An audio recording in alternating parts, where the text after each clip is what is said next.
சித்திரை மாதத்தில் வர்ற கிருத்திகையுடைய சிறப்பு பற்றி தான் இன்றைக்கி நம்ம பார்க்க போகிறோம்.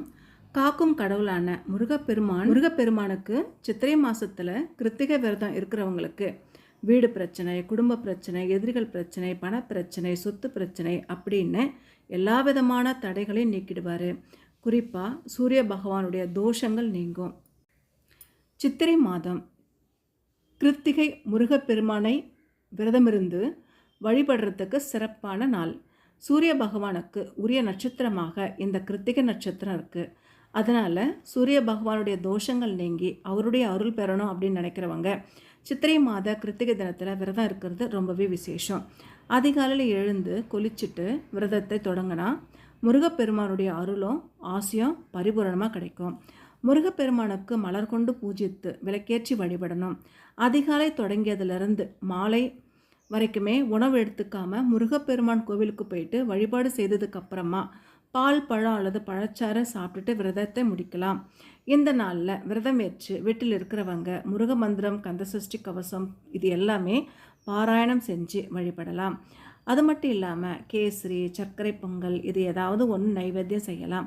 விரதத்தை முடிக்கக்கூடிய மாலை நேரத்தில் செம்பருத்தி, சிவப்பு ரோஜா, செவ்வரளி இந்த மாதிரி மலர்களை வச்சு முருகப்பெருமானை வழிபடணும்.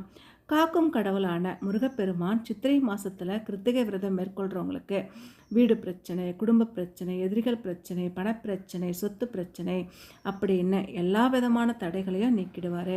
குறிப்பாக சொல்லணும்னா சூரிய பகவானுடைய தோஷங்கள் நீக்கும்.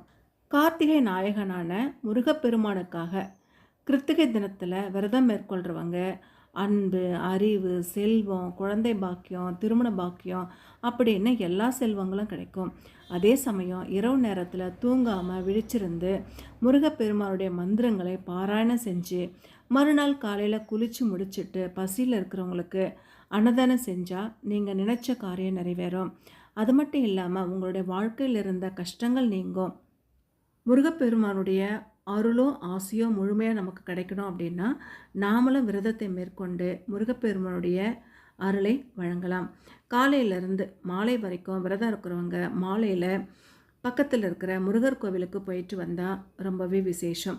அப்படி முடியாதவங்க வீட்டில் இருக்கிற பூஜையில் இருக்கிற முருகப்பெருமானுடைய படத்தை வணங்கலாம். இது வரைக்கும் முருகப்பெருமானுடைய சிறப்பு, சித்திரை மாதத்தில் வருகிற கார்த்திகையுடைய சிறப்பை பற்றி பார்த்துருக்கோம்.